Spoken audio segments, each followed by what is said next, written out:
আসসালামু আলাইকুম, কি অবস্থা সবার, কেমন আছেন? আজকে আমরা কথা বলবো realme c67 এর মোবাইলটি নিয়ে। মোবাইলটির ভালো দিক এবং মন্দ দিক, এবং মোবাইলটি কাদের জন্য নেওয়া ঠিক হবে এবং কাদের জন্য নেওয়া ঠিক হবে না। তো চলুন আমরা মোবাইলটি আনবক্সিং করি, দেখি ভিতরে কি কি আছে। শুরুতে আমরা পেয়ে যাচ্ছি একটি সিলিকন ব্যাক কভার, যা খুবই সফট, এবং তারপরে পেয়ে যাচ্ছি realme c67 এর আমাদের কাঙ্ক্ষিত সেই মোবাইলটি। তারপর পেয়ে যাচ্ছি 33 ওয়াটের ফাস্ট চার্জার এবং টাইপ সি কেবল। তো বক্সের ভিতরে আমরা এগুলো পেয়েছি। তো এই হলো আমাদের মোবাইল। তো দেখতেই পাচ্ছেন, খুব সুন্দর লাগছে, অসাধারণ একটা লুক। তো চলুন জেনে নেওয়া যাক মোবাইলের দাম সম্পর্কে। মোবাইলটি আপনি 22,999 টাকায় পেয়ে যাবেন। তবে আপনি যদি আরো কম দামে কিনতে চান, তাহলে আপনারা চলে যাবেন ব্রাদার্স টেলিকমে। এটার লোকেশন হলো উত্তরা আজমপুর আমির কমপ্লেক্স। এখানে আপনি সকল ব্র্যান্ডের ফোন পেয়ে যাবেন, এবং আপনি যদি আমার ভিডিও দেখে ফোন কিনতে যান, তাহলে অবশ্যই আপনার জন্য স্পেশাল কিছু গিফটের ব্যবস্থা আছে। আমি ভিডিওর ডেসক্রিপশনে ওনাদের শপের লোকেশন দিয়ে দেব এবং ওনাদের নাম্বার দিয়ে দেব। ফোনটিতে 8 জিবি র্যাম এবং 128 জিবি স্টোরেজ রয়েছে। ফোনটিতে রয়েছে ডুয়েল ক্যামেরা সেটআপ। মেন ক্যামেরাতে রয়েছে 108 মেগাপিক্সেল এবং 2 megapixel deep sensor. Main camera দিয়ে ফটো তোলার সময় আমরা ফোকাসিংটা ভালোভাবে করতে পেরেছি। প্রপার লাইট কন্ডিশনে আমরা ভালোই ফটো তুলতে পেরেছি।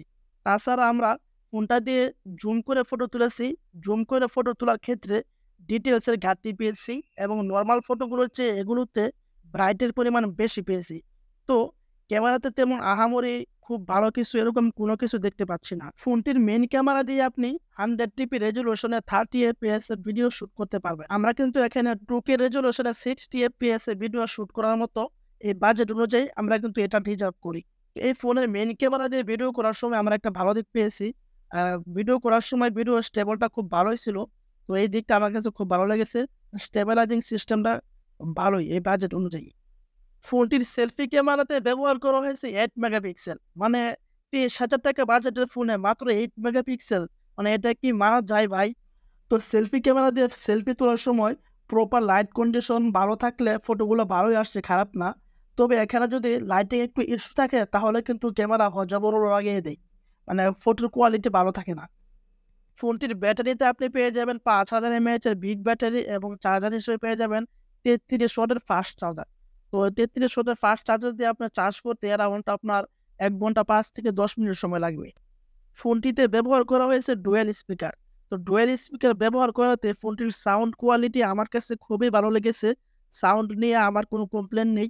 আশা করি আপনাদের কাছে সাউন্ড কোয়ালিটি ভালো লাগবে। ফোনটিতে প্রসেসর হিসেবে ব্যবহার করা হয়েছে স্ন্যাপড্রাগনের 685 এর ওয়াক্টাকোর প্রসেসর, যার ট্রানজ্যাকশন সাইজ হলো 6 ন্যানোমিটার। সেই সাথে মডেল জিপিইউ হিসেবে আপনি পেয়ে যাবেন Adreno 610। তো এই জিপিইউ দিয়ে গেমিং করতে গেলে অনেক সমস্যার সম্মুখীন হবেন। তো যারা গেমার আছেন তাদের জন্য এটা দুঃসংবাদ। আপনাদের জন্য এই ফোনটা না কেনাই ভালো হবে। তবে যদি আপনার টুকটাক গেমিং করেন, মাঝে মধ্যে সময় কাটাতে চান, তাহলে ঠিক আছে। স্ন্যাপড্রাগন 685 প্রসেসরের একটা ভালো দিক হলো এটা দিয়ে আপনি ব্যাটারি ব্যাকআপ খুব ভালো পাবেন, এবং এই প্রসেসরের ফোনগুলোতে আপনি হিটিং ইস্যু কম পাবেন, মানে হিট কম হয়। এবং একটা খারাপ দিক হলো এই ফোনটা দিয়ে যখন আপনি খুব একটা হাই লেভেলের গেম প্লে করতে যাবেন, তখন কিন্তু গ্রাফিক্সে অনেক সমস্যা করবে, ল্যাগিং ইস্যুটা বেশি পাবেন।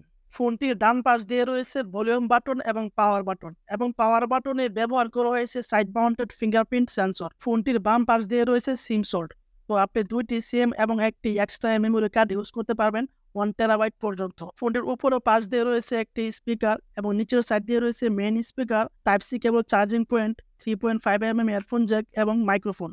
ফোনটিতে IP54 এর প্লাস রেসিস্ট্যান্ট রয়েছে, যার কারণে ফোনটিতে ধুলাবালি অথবা হালকা পানি লাগলেও তেমন কোনো সমস্যা হবে না। ফোনটির সাইজ হলো 6.72 ইঞ্চি, এবং ফোনটিতে IPS LCD প্যানেলের ডিসপ্লে ব্যবহার করা হয়েছে।